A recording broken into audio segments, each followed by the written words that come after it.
Mimi nilichaguliwa mjumbe wa Kimilili nikiwa na miaka 28.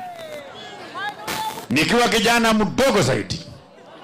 Mimi si kuchaguliwa kwa chama kubwa. Mimi nilichaguliwa kwa chama ya Jubilee wakati hiyo.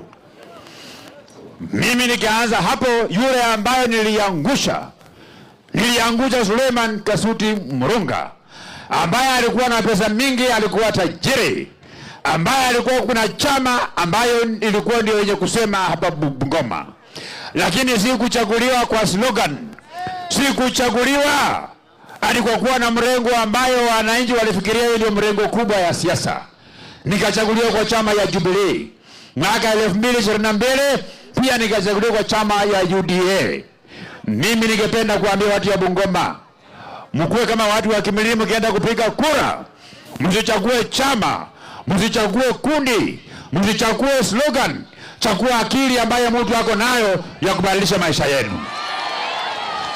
Wale wajumbe ambao walikuwa mbele yangu, akina Mugisa Kitui, akina Elijah Mwangale, kina Eseli Simiu, kina Suleiman Murunga, kama wangefanya nusu ya kazi ambaye mimi nimefanya kwa miaka 8, hii Kimilili na hii Tongaren hii ingekuwa imebadilika, hii ingekuwa inakaa kama hivi.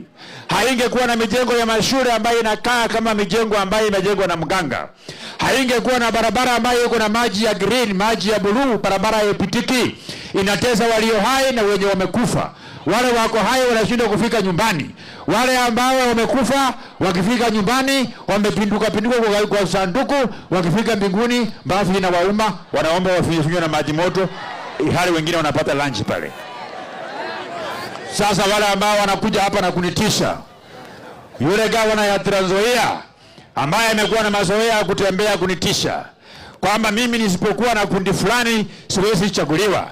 Ningependa kuambia yule gavana kumbafu kwamba watu ya Bungoma sio kama watu ya Trans Nzoia. Watu ya Bungoma watachagua gavana ambaye ako na akili, ambaye ako na mipango, sio mrengo na slogan ya siasa ambaye itafanya wananchi hawa wa Bungoma wachague. Kuanzia kwa Masinde Muliro hapa Bungoma, tumekuwa tukichagua viongozi kwa kupitia mirengo na kupitia kwa slogan. Kufika kwa mama wa kijana, tumechagua viongozi kwa mrengo, kwa chama na kwa kupitia kwa slogan. Bungoma hii imeendelea kubaki nyuma. Mungu ameandaa kijana ako na kilo kama ya kurukuru. Aidotini tuwekeza barasa, tushirikiane na wananchi, tubadilishe Bungoma hii pasipo na mirengo, pasipo na slogan, lakini kwa kutumia akili ya kuundia vizazi vya sahihi na vizazi ambavyo itakuja kule mbele. Tumeelewana? Wale wakundisha waende wasiende? Waende wasiende? Niona kusema ile watu waende kabisa, waende kabisa, waende kabisa, waende kabisa. Harambee! Harambee! Harambee! Hapa niona tutam. Niona tutam. Niona tutam.